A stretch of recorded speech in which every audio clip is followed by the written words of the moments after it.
टुनटुनी की पानी पूरी।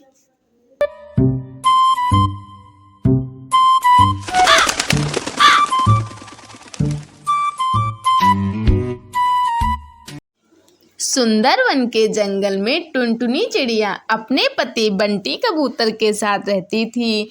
उसकी एक बेटी थी पिंकी चिड़िया। बंटी कबूतर पानी पूरी का ठेला लगाता था। उसके ठेले पर सुबह हो या शाम हर समय भीड़ लगी रहती थी। जो भी बंटी कबूतर के ठेले पर एक बार पानी पूरी खा लेता था, वह बार बार उसके ठेले पर पानी पूरी खाने के लिए आता था। एक दिन सुंदरी का भी उसके ठेले पर आती है। अरे ओ बंटी भैया, जरा एक प्लेट पानी पूरी तो देना। तुम्हारी पानी पूरी इतनी स्वादिष्ट होती है कि इसे खाए बिना पेट ही नहीं भरता। ऐसा क्या मिलाते हो पानी पूरी में, जरा मुझे भी तो बताओ। यही तो सीक्रेट है सुंदरी कौवी। मैं अपने पानी पूरी में एक ऐसा मसाला मिलाता हूँ जिसे मेरे दादा परदादा ने मुझे बताया है। इस मसाले की रेसिपी मैं किसी को नहीं बताता हूँ। मैंने तो अपनी पत्नी तक को ये रेसिपी नहीं बताई। अच्छा, तो ये बात है। सुंदरी का भी पानी पूरी खाकर वहां से चली जाती है। कालू कौवा भी बंटी कबूतर के ठेले के पास ही पानी पूरी का ठेला लगाता था, लेकिन उसके ठेले पर बहुत कम पक्षी आते थे, जिससे कालू कौवा बहुत परेशान रहता था। अचानक एक दिन बंटी कबूतर की तबीयत खराब हो जाती है। तब टुनटुनी चिड़िया उससे कहती है, सुनो जी, तुम आज घर पर आराम कर लो। आज मैं पानी पूरी बेच दूंगी, बस तुम मुझे सीक्रेट मसाले की रेसिपी बता दो। बंटी कबूतर टुनटुनी चिड़िया को सीक्रेट मसाले की रेसिपी बता देता है और उससे कहता है कि इस मसाले की रेसिपी किसी को ना बताएं। टुनटुनी चिड़िया पानी पूरी बेचने के लिए चली जाती है। कालू कौवा टुनटुनी चिड़िया को पानी पूरी बेचते देखता है तो उसके पास आकर पूछता है, क्यों भाभी जी, आज बंटी कबूतर कहाँ है? उसकी जगह आप पानी पूरी बेचने आई हैं? क्या बताऊं कालू भैया, आज बंटी की थोड़ी तबीयत खराब है, इसलिए मैं पानी पूरी बेचने आई हूँ। अच्छा भाभी जी, आपसे एक बात पूछनी थी, पर आपसे पूछते हुए डर लग रहा है, कहीं आप बुरा न मान जाएं। अरे ये क्या बात कर रही हैं कालू भैया, आपको किस बात का डर? मैं भला नाराज क्यों होंगी? आप बिना संकोच किए पूछिए। तो भाभी जी, बंटी कबूतर आखिर इस पानी पूरी में ऐसा क्या मिलाता है जिससे ग्राहकों की भीड़ लगी रहती है? ऐसा है कालू भैया, पानी पूरी में बंटी कबूतर जो मसाला मिलाता है ये सीक्रेट है, इसे मैं आपको नहीं बता सकती। कृपया आप मुझे माफ कर दें। कालू कौवा अपमानित होकर अपने ठेले पर लौटता है और सोचने लगता है, इसको तो सबक सिखाना ही होगा। मैं आज ही इसकी बेटी को किडनैप कर लूंगा, फिर तो किसी भी कीमत पर इन्हें रेसिपी बतानी ही होगी। ऐसा सोचकर कालू कौवा जल्दी जल्दी टुनटुनी चिड़िया के घर जाता है। उस समय पिंकी चिड़िया अपनी सहेली के साथ खेल रही थी। कालू कौवा पिंकी चिड़िया से कहता है, अरे ओ पिंकी चिड़िया, तेरी माँ का एक्सीडेंट हो गया है, जल्दी चल मेरे साथ, तेरी माँ अस्पताल में भर्ती है। ये सब कैसे हो गया अंकल? जल्दी मुझे मेरी माँ के पास ले चलो। उसके बाद कालू कौवा पिंकी चिड़िया को लेकर वहां से चला जाता है। उधर जब टुनटुनी चिड़िया शाम को अपने घर लौटती है, तब पिंकी चिड़िया को घर में न पाकर इधर उधर ढूंढने लगती है। तभी टुनटुनी चिड़िया के पास कालू कौवे का फोन आता है।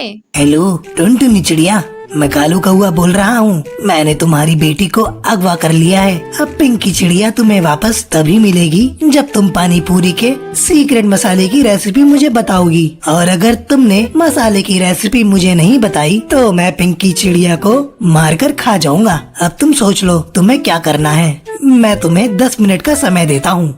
कालू कौवे की धमकी सुनकर टुनटुनी चिड़िया डर जाती है। वह डरकर कालू कौवे को सीक्रेट मसाले की रेसिपी बता देती है। रेसिपी लेकर कालू कौवा खुश हो जाता है और पिंकी चिड़िया को छोड़ देता है। कालू कौवा खुशी खुशी मसाले की रेसिपी बनाने जाता है। जैसे ही वह मसाले को पीसने के लिए मिक्सी ग्राइंडर चालू करता है, उसे जोर का करंट लगता है और वह वहीं मर जाता है। इस तरह कालू कौवे को उसके किए की सजा मिलती है।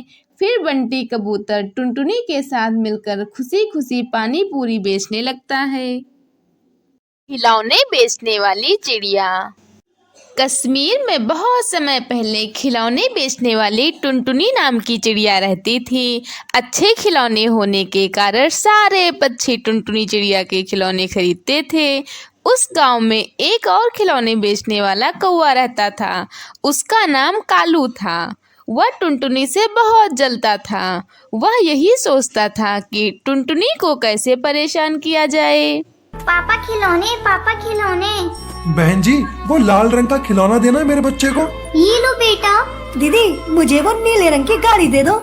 अरे ये क्या, इतनी भीड़ लगाकर खड़े हैं पर फिर भी मुझसे कोई खिलौने खरीदने नहीं आ रहा है। ले लो रंग बिरंगे खिलौने ले लो। मैं खिलौने बेचता हूँ, कबाड़ नहीं। दाम कम, खिलौना अच्छा, एक बार खरीदने के बाद चले सालों साल। अरे ये क्या, बाजार में किसी ने इस तरफ मुड़कर भी नहीं देखा। लगता है सबके सब बहरे हो गए हैं। लगता है कुछ न कुछ तो गड़बड़ है। टुनटुनी के पास जाकर देखता हूँ, वहीं पर ज्यादा बच्चे हैं। अरे क्या हुआ कालू भाई, तुम यहाँ क्यों आ गए? असल में वहाँ बच्चे नहीं आ रहे हैं। तुम्हारे यहाँ तो बच्चे भीड़ लगाकर खिलौने ले रहे हैं, इसलिए सोचा इधर ही कुछ शुभ है।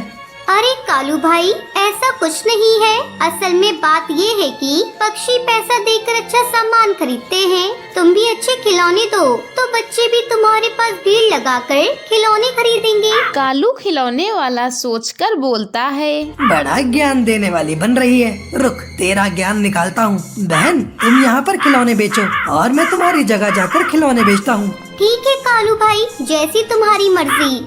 टुनटुनी फिर ये मत कहना कालू भाई ने मेरे ग्राहक छीन लिए। नहीं कालू भाई, कोई किसी का भाग्य नहीं छीन सकता, तुम निश्चिंत रहो। दोनों ने अपनी जगह बदल दी। एक पक्षी उड़कर आता है और टुनटुनी खिलौने वाली दुकान के सामने जाकर खड़ा हो जाता है, लेकिन वहाँ पर कालू अपने खिलौने बेच रहा होता है। बेटा तुम्हें खिलौना चाहिए ना, अब बताओ कौन सा? अंकल वो टुनटुनी दीदी कहाँ है? मैं उन्हीं से खिलौने लेती हूँ। कालू कौवा टुनटुनी चिड़िया की ओर इशारा करते हुए टूनी चिड़िया को बताता है। टूनी चिड़िया उड़कर टुनटुनी चिड़िया के पास जाती है। अगले दिन कालू कौवा चिंता में घूमता हुआ टुनटुनी चिड़िया के घर जाता है। तभी वह देखता है कि टुनटुनी अपने खिलौने बेचने के लिए अपने खिलौने तैयार कर रही है और तभी टुनटुनी चिड़िया किसी काम से बाहर जाती है और कालू छुपके से उसके घर में घुस जाता है। फिर कुछ खिलौने खराब कर देने के बाद जब वह अपने घर से वापस जा रहा होता है तो एक कबूतरी उसको उड़ते हुए देख लेती है। ये तो कालू खिलौने वाला है, लेकिन ये इतनी तेजी से उड़ क्यों रहा है? लगता है कुछ तो गड़बड़ है। उसी दिन बाजार में टुनटुनी चिड़िया के पास लूसी कबूतरी खिलौने खरीदने आती है। दीदी मुझे वो हाथी देना। ये लो बेटा। अरे दीदी, इस हाथी का तो पैर टूटा हुआ है। टुनटुनी ये क्या, टूटे हुए खिलौने दे रही हो बच्चों को? मैं तुम्हारे पास से खिलौने नहीं लूंगा। टुनटुनी दीदी, आप मुझे टूटे हुए खिलौने दे रही हो। तभी कालू आवाज लगाते हुए बोला, आइए आइए, रंग बिरंगे खिलौने, मजबूत खिलौने, अच्छे खिलौने, बिना टूटे हुए खिलौने मिलेंगे। मेरे पास आइए, इधर आइए। भी बच्चे उड़कर कालू खिलौने वाले की दुकान पर चले जाते हैं और उससे खिलौने खरीदने लगते हैं। अगले दिन टुनटुनी चिड़िया खिलौने लेकर बाजार गई, लेकिन फिर से उसके खिलौने टूटे हुए निकले। आज बाजार में कालू के पास बहुत भीड़ थी। सभी पक्षी कालू से खिलौने खरीदने लगे। सभी पक्षियों ने टुनटुनी चिड़िया को ठग और झूठा समझना शुरू कर दिया और इधर कालू तरक्की कर रहा था। ये सब देखकर टुनटुनी चिड़िया चौंक गई। टुनटुनी चिड़िया मन ही मन में सोचने लगी, ये कालू का ही काम है, लेकिन मैं साबित नहीं कर पाऊंगी। अगर मैं सच्ची हूँ तो एक दिन सबको सच जरूर पता चल जाएगा। अब कालू कौवे को लालच आ जाता है। वह मिट्टी के खिलौना बिना पकाए उन पर रंग करके बेचने लगा और पक्षियों को ठगने लगा और बच्चों को पागल बनाने लगा। अगले दिन हंसते हुए कालू खिलौने वाला अपने घर पहुंचा। अरे सुनती हो, कहाँ हो? कल से ज्यादा मुनाफा करना है आज, तो और खिलौनों को अच्छे से रंग करो। मैं बाजार जा रहा हूँ। कालू कौवा बाजार के लिए निकल जाता है। रास्ते में कालू को टुनटुनी चिड़िया मिली। अरे टुनटुनी, बाजार नहीं जाओगी? नहीं, मैं बाजार नहीं जाऊंगी। मैं उसी दिन बाजार जाऊंगी जिस दिन गांव वाले मुझे बुलाएंगे। टुनटुनी चिड़िया दूसरे गांव के गली गली घूमकर अपने खिलौने बेचने लगी। वह जोर जोर से आवाज लगाती। ठंड में उसे बहुत कष्ट होता था, पर इसके अलावा टुनटुनी के पास और कोई दूसरा रास्ता नहीं था। अब कालू कौआ अपने घर पहुंचा और अपनी पत्नी से बोला, कल हमने इस पर ज्यादा रंग कर दिया था, इसलिए अब खिलौनों में से रंग निकलने लगा है। पक्षियों की बहुत शिकायतें आ रही हैं। ये सब बातें छुपकर बबली कबूतरी देख रही होती है। वह मन में बोलती है, अच्छा तो ये बात है, ये कच्चे खिलौने बेचकर हमको ठग रहा है। मुझे इस कौवे का पर्दाफाश करना होगा। बेचारी टुनटुनी कितनी ठंड में दूसरे गांव खिलौने बेचने जाती है। मुझे अभी जल्दी से गांव के पक्षियों को बुलाना होगा। वहीं दूसरी ओर कालू अपनी पत्नी से बातें करता है। आज रंग में पानी मिलाते हैं। बबली कबूतरी कालू के घर के बाहर चिल्लाने लगती है, अरे कोई है, अरे सब के सब कहाँ गए, अरे कोई है, अरे सब कहाँ हो। देखो कालू भाई क्या कर रहे हैं। देखो इतने दिनों से तुम लोगों ने कच्ची मिट्टी खरीदी है और पक्की मिट्टी का भाव दिया है। देखो देखो कालू भाई क्या कर रहे हैं। कालू और कालू की पत्नी पंचायत में सिर झुकाकर खड़े हो गए। जिन पक्षियों ने कालू से खिलौने खरीदते थे वो भी खड़े हो जाते हैं। पंचायत में बबली कबूतरी बोलती है, कालू ने टुनटुनी चिड़िया के खिलौने खराब किए, क्योंकि मैंने उस दिन भी कालू को टुनटुनी के घर से उड़ते हुए देखा था। तभी गांव का मुखिया हरी तोता कालू से कहता है, सुनो तुम्हारी सजा है, तुम्हें तुम्हारा सिर मुंडवाकर मुंह काला करके गधे पर बैठाकर पूरे गांव में घुमाया जाए और तुम्हारे सीने पर एक कागज पर लिखा जाएगा कि मैं बेईमान और लालची हूँ और टुनटुनी चिड़िया को खबर भिजवाओ, कल से वो बाजार में खिलौने बेचने के लिए आ सकती है। सभी पक्षी टुनटुनी चिड़िया के पास आए और बोले, टुनटुनी बहन आप ही बाजार में खिलौने बेचिए, हमारे बच्चों से गलती हो गई। टुनटुनी चिड़िया आसमान की तरफ देखने लगी और भगवान का शुक्रिया अदा करने लगी।